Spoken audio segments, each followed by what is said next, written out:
I like to talk about trade-offs first and foremost, right? Because in that story I just gave you, there's a lot of picking and choosing and sacrificing certain things, right?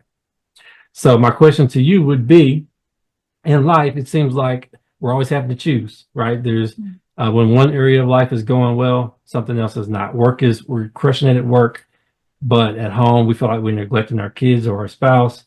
We're doing everything we can at home, but our career is not progressing how it wants to, or it's finances, it's health. It's always something that seems like it's maybe lagging behind a bit. So my first question to you is, can we have it all, and why or why not?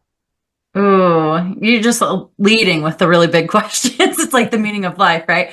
Yeah. Um, yeah, I think your question around sacrifice is so interesting because, you and I have chatted about this a little bit before. I am in the process of writing my first book, which I'm really excited about.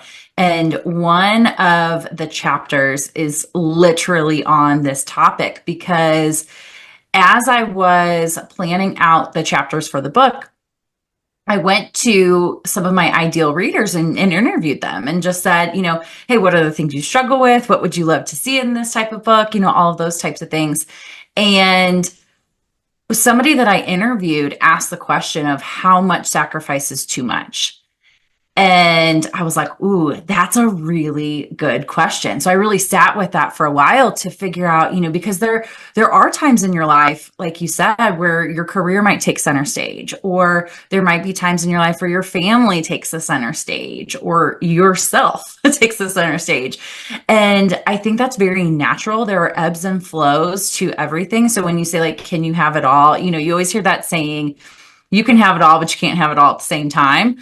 I believe that partially. I still think we can have a little bit of all of it at the same time. But I do think that there are times where we do have to make some sacrifices, or some things do have to take more of our time and energy. So I'll give you some examples.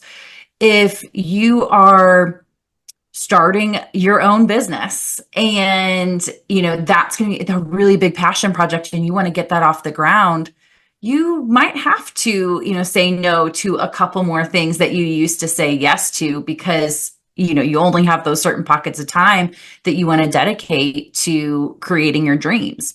Or, if you have a new baby at home, your main focus is going to be on keeping that little human alive. Yeah. So there's different times in our lives where different things are going to take center stage.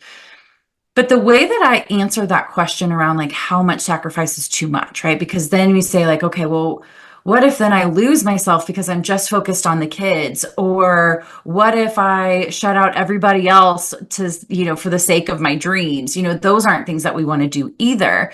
Mhm. And when I really sat down and thought about this question, what came up for me was how aligned is that with your values? Mhm. So when you think about, creating your new business or creating your dreams, how does that align with your value system? For me, like new experiences is one of my values. Freedom is one of my values. There's lots of different things in there, family, all this kind of stuff. But I could easily see how each one of those things was getting me even closer to my values.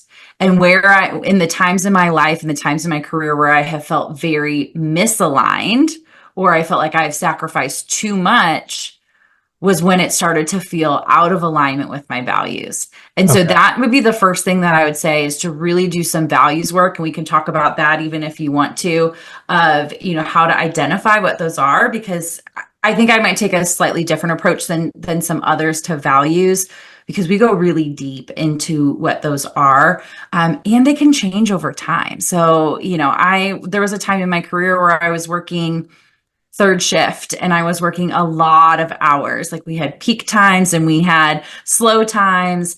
And during those peak times, we went like every single day. We were working every single day during those times. And that felt fine for me because it was a good trade-off. I got, a lot of easy time at work, in those off times, but it felt fine. until it didn't. And when I look back on it and I say like, okay, well, what changed then? It was when I started having kids. And when I started having kids, I didn't want to miss a month with them because I was focused on work. Like babies can change so much in 1 month. So, That's right. your values can also evolve as you evolve as well. Okay. Okay. I like that. And I like how you shifted the focus there because when we started out talking about having it all, right? But what does that really mean? And so you kind of put context around that with alignment, right? So it might not be that you're firing on all cylinders in every category of your life, but at the stage that you're in, what's important and what's most aligned with your values at that time. And then you prioritize and you make sure you keep those things first and that you're making sure that you're aligning your goals in those areas. Am I summarizing that okay? Yeah, I think that's great. And the other thing that I didn't mention that I think is important too is bring people along on that journey. So if it is a time where you've got something really important going on at work, like let the people at home know what's going on. Like, hey, you guys, okay, so I've got this thing happening.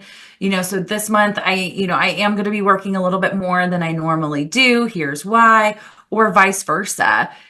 Hey, leader, here's what's going on with work. Or at home. So I really need to, be able to be off by, X time in the day, or I might be taking more PTO during this time or whatever.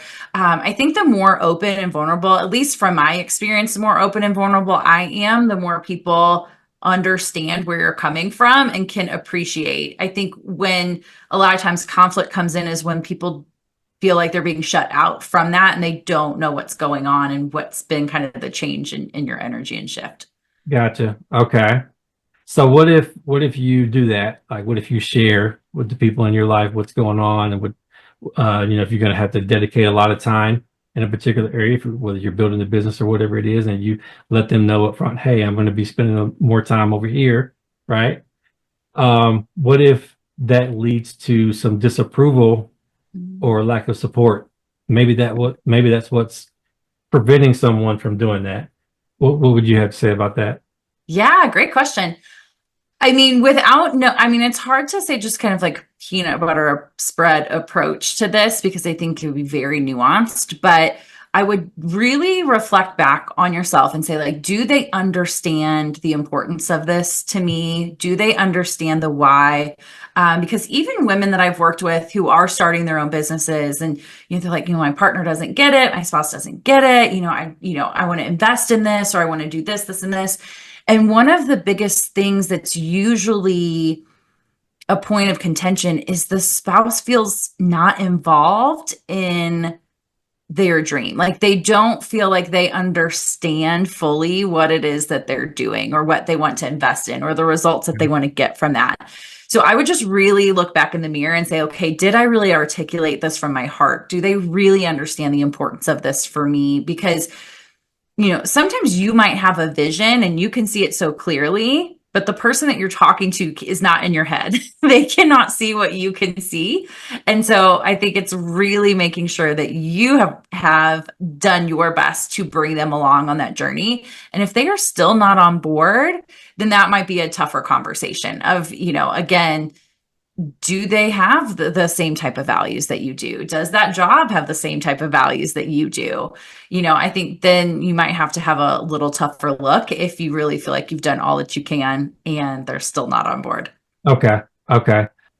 Thank you so much for watching this clip. If you'd like to see the full interview or more content from Crazy Dreams Inspired, please visit our page. Don't forget to hit the subscribe button, and I'll see you there.